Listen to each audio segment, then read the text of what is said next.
Welcome to special focus with me Chakravarthi. అమరావతికి AP పాలన తరలింపులో ప్రధాన అవరోధం తొలగిపోయింది. ఉద్యోగ సంఘాలు కోరుకుంటున్న స్థానికతపై ఫుల్ క్లారిటీ వచ్చేసింది. 2017 జూన్ 2 కల్లా ఆంధ్రప్రదేశ్కు తరలి వచ్చే వారి పిల్లలకు కోరుకున్న జిల్లాల్లో స్థానికత కల్పించేలా రాష్ట్రపతి ఉత్తర్వులు సవరించడంతో ఉద్యోగుల తరలింపు దిశగా కీలక అడుగుపడింది. లోకల్ స్టేటస్ పై స్పష్టత వచ్చేయడంతో ఈ నెల 27 నాటికి హైదరాబాద్ నుంచి ఏపీ ఉద్యోగులు తరలి వెళ్లేందుకు రూట్ క్లియర్ అయింది.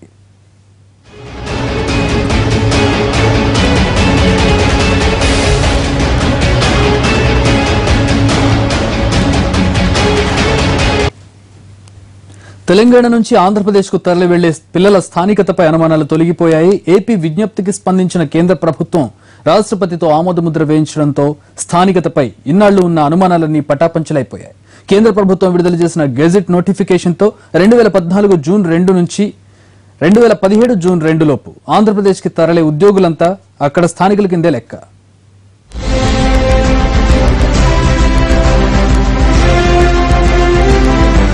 స్థానికత అంశంపై ఆంధ్రప్రదేశ్ ప్రభుత్వం పంపిన ప్రతిపాదనలకు గ్రీన్ సిగ్నల్ ఇచ్చారు రాష్ట్రపతి ప్రణబ్ ముఖర్జీ.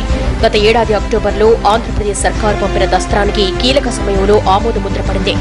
ఉద్యోగుల తరలింపులో ప్రధాన ప్రతిబంధకంగా ఉన్న స్థానికతపై స్పష్టత రావడంతో అమరావతికి షిఫ్టింగ్ ప్రక్రియ వేగం పుంజుకోబోతోంది.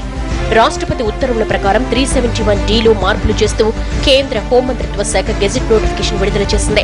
కేంద్రం వెంటనే స్పందించేలా ఏపీ ప్రభుత్వం జరిపిన సంప్రదింపులకు ఫలితం దక్కింది.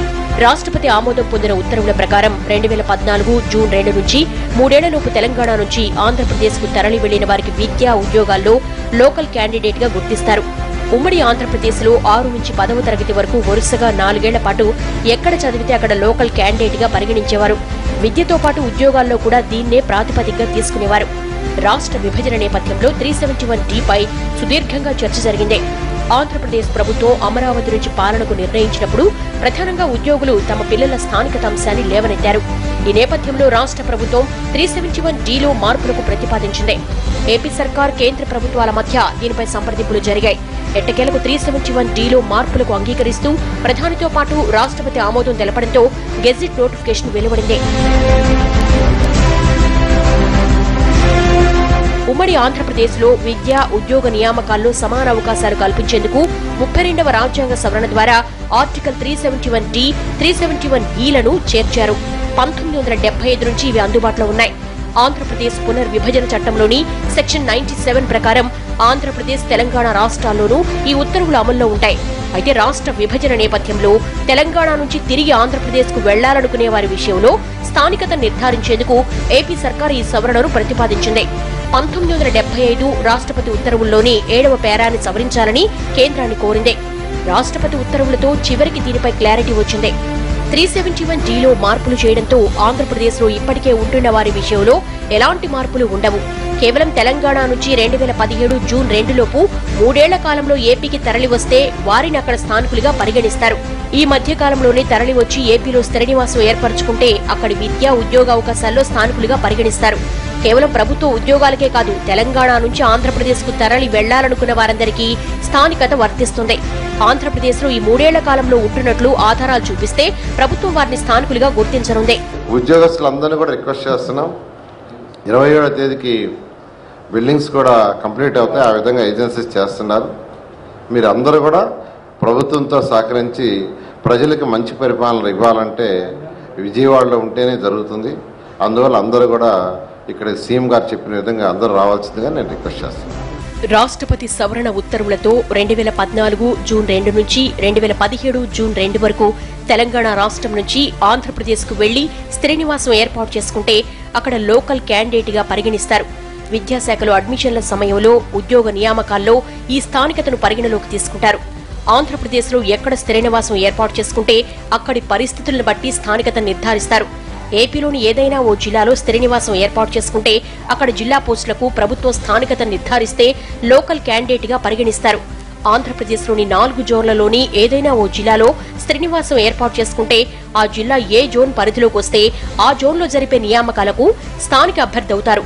రాష్ట్ర స్థాయి పోస్టుల నియామకానికి సంబంధించి ఏపీలో ఏ జిల్లాలో స్థిర నివాసం ఏర్పాటు చేసుకున్నా ప్రభుత్వం స్థానికత కోసం విడుదల చేసే మార్గదర్శకాల పరిధిలోకి వస్తే రిక్రూట్మెంట్లో పాల్గొనేందుకు అర్హులవుతారు. విద్యాశాఖలోని యూనివర్సిటీలతో పాటు రాష్ట్ర స్థాయిలో జరిగే సెట్లకు ఏపీలో ఉన్న నియమ నిబంధనల ప్రకారం అడ్మిషన్లు నిర్వహిస్తారు. వీటికి సంబంధించి కూడా రాష్ట్ర ప్రభుత్వం మార్గదర్శకాలు జారీ చేసే అవకాశం ఉంది. రాష్ట్రపతి ఉత్తర్వుల సవరణ నేపథ్యంలో రాష్ట్ర ప్రభుత్వం స్థానికత అంశంపై త్వరలో మరింత స్పష్టత ఇచ్చే అవకాశం ఉంది. ఆంధ్రప్రదేశ్లో స్థానికత అంశంపై స్పష్టత లేకే అమరావతికి తరలి వెళ్లే విషయంలో ఉద్యోగులు ఇన్నాళ్లు తర్జన భర్జన పడ్డారు. కొందరైతే తరలింపును వచ్చే సంవత్సరానికి వాయిదా వేయాలని కోరారు. కానీ షిఫ్టింగ్ కి పెట్టుకున్న డెడ్లైన్ లోపే స్థానికతకు చట్టబద్దత లభించడంతో ఏపీ నుంచి పాలనపై పట్టుదలతో ఉన్న ప్రభుత్వానికి గట్టి సపోర్ట్ దొరికినట్లే. ముఖ్యమంత్రి చంద్రబాబు సుమారు ఏడాది కాలంగా అమరావతి నుంచే పాలన సాగిస్తున్నారు. మంత్రులు, ఉన్నతాధికారులతో అక్కడే కీలక సమావేశాలు నిర్వహిస్తూ నిర్ణయాలు తీసుకుంటున్నారు. ప్రభుత్వాధినేతగా ముందు తాను ఆచరణలో చూపితే పాలనా యంత్రాంగానికి అది ఆదర్శంగా ఉంటుందనే ఆలోచనతో ఆయన ఈ నిర్ణయం తీసుకున్నారు. ఉద్యోగులు ఊహించిన దానికంటే ఎక్కువ ఫిట్మెంట్ ఇచ్చినా, కోరుకున్నంత హెచ్ఆర్ఏ ప్రకటించినా, అమరావతిలో వారానికి 5 రోజులే పని దినాలంటూ వెసులుబాటు కల్పించినా హైదరాబాద్ నుంచి తరలి వెళ్లే విషయంలో ఉద్యోగులు మాత్రం ఇన్నాళ్లు తటపటాయిస్తూనే వచ్చారు. ముఖ్యమంత్రి గారు అనుకుంటే ఒక రోజులోనే తీర్చగలిగే సమస్యలు కూడా కొన్ని ఆ రోజు డిమాండ్స్లో ఇచ్చడం జరిగింది. వాటికి కూడా అతి త్వరలోనే నారాయణ మంత్రి గారు ముఖ్యమంత్రి గారు సమక్షంలో మీటింగ్ ఏర్పాటు చేసి వాటిని కూడా ఫైనల్ చేస్తే 27వ తేదీ కల్లా కూడా అందరూ సంతోషంగా హ్యాపీగా సమస్యలు ఉన్నప్పటికీ కూడా సంతోషంగా అక్కడికి వెళ్ళడానికి మేము రెడీ అవుతామని చెప్పి తెలియజేసుకుంటాం. అదేవిధంగా ఈరోజు కేంద్ర ప్రభుత్వం గజెట్ నోటిఫికేషన్ ఇచ్చినప్పటికి కూడా అది రాష్ట్ర ప్రభుత్వం మళ్ళీ కూడా స్పష్టమైన ఆదేశాలు ఇవ్వాల్సి ఉంటుంది. కాబట్టి సాధ్యమైన త్వరలో ఆ ఆదేశాలు కూడా ఇప్పించగలిగితే మొన్న 6వ తేదీ నుంచి ఏదైతే counselling, medical, engineering counselling start అయింది. మరి వాటికి ఇక్కడ ఉన్న మన ఆల్రెడీ ఫ్యామిలీస్ అక్కడికి వెళ్ళిపోతున్నామని ఈ పిల్లలు అక్కడ అప్లై చేసుకోవడం జరిగింది. కానీ వాళ్ళందరినీ కూడా అక్కడ నాన్ లోకల్గా చూస్తున్నారు. ఏదైతే state council of higher education ఉందో వాళ్ళకి స్పష్టమైన ఆదేశాలు ఇచ్చి ఈ లోకల్ స్టేటస్ అనేది హైదరాబాద్ నుంచి త్వరలో వచ్చే ఉద్యోగస్తులకు అందరికి కూడా ఈ సంవత్సరం ఉంది కాబట్టి వాళ్ళను కూడా లోకల్గా కన్సిడర్ చేసి దాన్ని కూడా ఈ సంవత్సరం జరిగే ఇంజనీరింగ్, మెడిసిన్ ఎంట్రన్స్లో కూడా వాళ్ళని కూడా కన్సిడర్ చేస్తే మేము ప్రభుత్వానికి ఎంతో ధన్యవాదాలు తెలియజేస్తాం. కీలక అంశాలపై ఇంకా స్పష్టత రావాల్సి ఉందంటూ అమరావతికి తరలి వెళ్లే విషయంలో ఉద్యోగులంత ఆసక్తి చూపలేదు. నిబంధనల ప్రకారం తరలిపోక తప్పదని కొందరు సిద్ధమైనా మరికొందరు మాత్రం అప్పుడే అంత తొందర ఏమిటని అసంతృప్తి వ్యక్తం చేశారు. అమరావతికి తరలింపుపై ఉద్యోగ సంఘాల్లో భిన్నాభిప్రాయాలున్నాయి. ఈ సమయంలో స్థానికతపై వచ్చిన కీలక నిర్ణయంతో ఉద్యోగులకు కూడా ఓ టెన్షన్ తగ్గింది. పాలనా సౌలభ్యం కోసం 10 ఏళ్లు ఉమ్మడి రాజధానిగా వెసులుబాటున్నా సొంత రాష్ట్రం నుంచి పాలన సాగిస్తేనే అభివృద్ధి త్వరితగతిన సాధ్యమవుతుందంటున్నారు ప్రభుత్వ ప్రతినిధులు. జూన్ 2, 2014 నుంచి ఈ 2017 జూన్ 2 వరకు ఎవరైతే మరి ఈ లోపు అక్కడికి తరలి వెళ్తారో వాళ్ళందరికీ కూడా ఈ స్థానికత వాళ్ళ పిల్లలు కానీ వాళ్ళందరూ కూడా చదువుకుంటానికి అవకాశంగా ఉంటుంది. కాబట్టి 371Dని మరి మేము రాష్ట్ర ప్రభుత్వం కేంద్రాన్ని కోరటం, దాని మీద హోంశాఖ నుంచి రాష్ట్రపతి పంపడం వల్ల రాష్ట్రపతి గారు చైనా వెళ్లి మొన్నే వచ్చారు కాబట్టి రాగానే వారు సైన్ చేశారు. ఇది చాలా శుభ పరిణామం. ఆంధ్రప్రదేశ్లోని వివిధ ప్రభుత్వ శాఖల్లో ఖాళీగా ఉన్న 20,000 ఉద్యోగాల్ని భర్తీ చేయాలని ఈ మధ్య ఏపీ కేబినెట్ నిర్ణయించింది. 12,000 ఉద్యోగాల భర్తీకి త్వరలోనే నోటిఫికేషన్లు ఇచ్చేందుకు ఏపీపీఎస్సీ సిద్దమవుతోంది. స్థానికత అంశం తేలకుండా ఉద్యోగాల భర్తీ కష్టమని అధికార యంత్రాంగం తర్జన భర్జన పడుతున్న సమయంలో నెలలుగా ఎదురుచూస్తున్న కీలక సవరణకు రాష్ట్రపతి ఆమోదం లభించింది. మొన్నటిదాకా ఏపీలో తమ పిల్లల భవిష్యత్తుపై ఆందోళన పడ్డ ఉద్యోగులు రాష్ట్రపతి ఉత్తర్వులతో ఊపిరి పీల్చుకున్నారు. ఉద్యోగపరమైన సమస్యలు కొన్నున్నా కీలక అవరోధం తొలగిపోవడంతో అమరావతికి తరలి వెళ్లేందుకు ఎలాంటి అభ్యంతరం లేదంటున్నారు. లోకల్ స్టేటస్ మీద ఇంత రాష్ట్ర ప్రభుత్వం ప్రతిపాదనల ప్రకారం కేంద్ర ప్రభుత్వం వెంటనే స్పందించి ఇంత తొందరగా ఇచ్చినందుకు ఈ లోకల్ స్టేటస్ ఇష్యూలో వెంటనే గజెట్ నోటిఫికేషన్ రావడానికి రాష్ట్ర ప్రభుత్వ కృషి, సీఎం చంద్రబాబు గారి కృషి, సిఎస్ గారు ఎప్పటికప్పుడు సమాచారం వాళ్ళు అడిగిన దానికి సంబంధించిన సమాచారం చేరవేసి వెంటనే మరలా ఢిల్లీలో ఉన్న కేంద్ర ప్రభుత్వ రాష్ట్ర ప్రభుత్వ ప్రత్యేక ప్రతినిధి రామ్మోహన్ రావు గారు వీళ్ళందరూ కృషి వల్ల కేంద్ర ప్రభుత్వం యొక్క తొందరగా నిర్ణయం తీసుకోవటం వల్ల గౌరవనీయ రాష్ట్రపతి గారు కూడా వెంటనే నిర్ణయం తీసుకోవటం వల్ల లోకల్ స్టేటస్ వచ్చింది. ఉద్యోగులు ఇన్నాళ్ళు చెప్పుకొస్తున్న సమస్యల్లో కీలకమైంది, జటిలంగా కనిపించింది స్థానికతే. అనుమానాల్ని నివృత్తి చేస్తూ గెజిట్ నోటిఫికేషన్ కూడా వెలువడడంతో మిగిలిన సమస్యలు కూడా వేగంగా పరిష్కారమవుతాయన్న నమ్మకంతో అమరావతికి తరలి వెళ్లేందుకు ఉద్యోగులు సిద్ధమవుతున్నారు. స్థానికతపై స్పష్టత వచ్చినా సమస్యలపై సర్కారు హామీలిస్తున్నా కుటుంబాలతో షిఫ్టింగ్ కి కొంత టైం పడుతుందంటున్నాయి ఉద్యోగ వర్గాలు. మరోవైపు అమరావతిలో వివిధ ప్రభుత్వ శాఖల ఆఫీసుల కోసం చోటు వెతుక్కుంటున్నాయి. అటు వెలగపూడిలో అనుకున్న సమయానికి సెక్రటేరియట్ నిర్మాణాన్ని పూర్తి చేయాలనుకుంటోంది ఏపీ సర్కార్. స్థానికతపై స్పష్టత వచ్చినా ఇప్పటికిప్పుడు కుటుంబాలతో తరలిపోవడం అంత సులభం కాదంటున్నారు ఉద్యోగులు. ఎన్నో ఏళ్లుగా హైదరాబాద్లో స్థిరపడిపోయి పిల్లల చదువులు, నివాసాలు, ఇతర సదుపాయాల్ని ఒక్కసారిగా వదిలేసి రావడం సాధ్యం కాదు అన్నది కొందరు ఉద్యోగుల వాదన. తమ కష్ట నష్టాలను చెప్పుకునేందుకు హెచ్ఓడీల ప్రతినిధులు ఏపీ సీఎం చంద్రబాబును కలుసుకున్నారు. అమరావతికి వచ్చేందుకు తమకు ఎలాంటి అభ్యంతరం లేదంటూనే కార్యాలయాల తరలింపులో ఉన్న ఇబ్బందులను ముఖ్యమంత్రి దృష్టికి తీసుకెళ్లారు. మేము రావడానికి అందరం సిద్ధంగానే ఉన్నాం, కానీ మాకు నెల్లాళ్ళలో ఇలా ఆర్డర్ ఇచ్చి ఇక్కడికి వచ్చేసేయాలంటే అన్ని ఫ్యామిలీస్ కి చాలా ఇబ్బంది. అందులో ఏంటంటే మా పిల్లలు ఇంజనీరింగ్ లో జాయిన్ అయ్యి చదువుకున్న వాళ్ళు ఉన్నారు. 4 ఏళ్లు చదవాల్సిన పిల్లలు తెలంగాణ గవర్నమెంట్ లో చదువుతున్న వాళ్ళు ఇక్కడికి వచ్చి చదవాలంటే వాళ్ళకి కొన్ని ప్రాబ్లమ్స్ ఉన్నాయి. వాళ్ళు మేము తీసుకురాలేం. ఒకసారి జాయిన్ చేసిన తర్వాత హస్బెండ్స్ కూడా అక్కడ సెంట్రల్ గవర్నమెంట్ లో వర్క్ చేస్తున్నారు. వాళ్ళు కూడా మేము ఇక్కడ ట్రాన్స్ఫర్ చేసుకుని తెచ్చుకోవాలనే పరిస్థితి ఉంది మాకు. ఉద్యోగుల అభ్యంతరాలను పరిశీలిస్తూనే వారి విన్నపాలను మన్నిస్తూనే అమరావతి కేంద్రంగా నెలాఖరుకల్లా పాలన సాగించేందుకు ప్రభుత్వం పట్టుదలతో ఉంది. ఇప్పటికే ఆఫీసుల కోసం బిల్డింగులు వెతికే పనిలో కొన్ని విభాగాలు బిజీగా ఉన్నాయి. విజయవాడ, గుంటూరులో ఖాళీగా ఉన్న భవనాల కోసం ఆయా శాఖల టీంలు చక్కర్లు కొడుతున్నాయి. కొన్ని ప్రభుత్వ శాఖలకు అనువైన అద్దె భవనాలు లభించగా మరికొన్ని అదే పనిలో ఉన్నాయి. క్యాపిటల్ సిటీ నుంచి, హైదరాబాద్ సిటీ నుంచి మేము అమరావతికి, విజయవాడకు వచ్చే సందర్భంలో కొంత ఆందోళనకు గురైన వాస్తవం మీ అందరూ కూడా తెలుసు.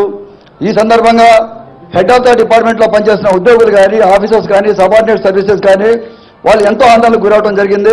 దానికి మొత్తానికి కారణం ఏంటంటే ఒక 15 రోజుల క్రితం అకస్మాత్తుగా మాకు ఆర్డర్స్ ఇచ్చి విజయవాడకి వెళ్ళమని చెప్పడం జరిగింది. మహిళా ఉద్యోగులు వారికి ఉన్న ప్రాబ్లమ్స్ని కూడా ఈరోజు ముఖ్యమంత్రి గారు చెప్పడం జరిగింది. వారు ఎంతో సావధానంగా విన్నారు. వారు చెప్పడం జరిగింది జోనల్ ట్రాన్స్ఫర్స్ గురించి. అట్లాగే అకస్మాత్తుగా ఇవన్నీ రావటం వల్ల వాళ్ళు ఫేస్ చేసే ప్రాబ్లం చెప్పినప్పుడు చాలా సావధానంగా నేను మీ పక్కన ఉన్నాను, నేను మీ ఉద్యోగస్తులకు ఎంతో మేలు చేస్తాను, మీరు కూడా కష్టపడి పనిచేయండి, నేను ఎంతో హార్నెస్లు శ్రమపడుతున్నాను అన్నప్పుడు మేమందరం కూడా వారితో చెప్పడం జరిగింది. మీరు చేసే కష్టానికి మా ఉద్యోగ మీతో పోటా పడతాము, కష్టపడి పనిచేయడం కూడా వారికి చెప్పడం జరిగింది.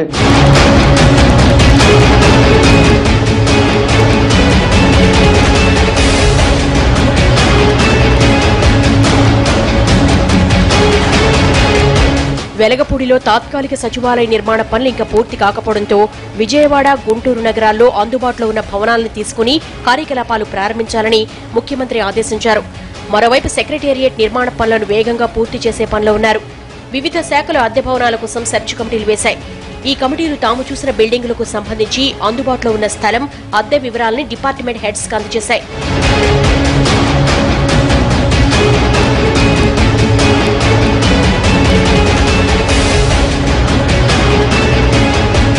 చదరపు అడుగుకు 30 రూపాయల అద్దె చెల్లించాలని ఏపీ సర్కార్ నిర్ణయించింది. అయితే ఆ అద్దెకు లభించే భవనాలు నగరాల్లో చాలా తక్కువగా ఉన్నట్లుగా చెబుతున్నారు. కార్యాలయ భవనాల కోసం కాళ్లరిగేలా తిరిగిన కొన్ని విభాగాల అధిపతులు ఇదే విషయాన్ని ప్రభుత్వం దృష్టికి తెచ్చినట్లు సమాచారం. ప్రస్తుతం చూస్తున్న భవంతుల్లో అధిక శాతం వెంటనే ఆక్యుపై చేసుకునే పరిస్థితుల్లో లేకపోవడం మరో సమస్య. అలాంటి బిల్డింగులను తీసుకున్నా అందులో కార్యకలాపాలు మొదలు కావాలంటే తక్కువలో తక్కువ నెలన్నర పడుతుందంటున్నారు కొందరు హెచ్ఓడీలు. ఇప్పటికీ కొన్ని అనుమానాలున్నా, ప్రాక్టికల్ ఇబ్బందులున్నా అమరావతికి తరలి వెళ్లేందుకు హైదరాబాద్లోని ఏపీ ఉద్యోగులు సిద్ధమవుతుండగా ఏపీకి కేటాయించిన తెలంగాణ ఉద్యోగులు దిక్కుతోచని స్థితిలో నిరసనలకు దిగుతున్నారు. ఏపీకి కేటాయించిన తెలంగాణ ప్రాంత ఉద్యోగులు కొందరు సొంత రాష్ట్రాన్ని వదిలి పరాయి రాష్ట్రానికి ఎలా వెళ్లాలని ప్రశ్నిస్తున్నారు. 2 రోజులుగా సెక్రటేరియట్లో 4వ తరగతి ఉద్యోగులు ఆందోళన నిర్వహిస్తున్నారు.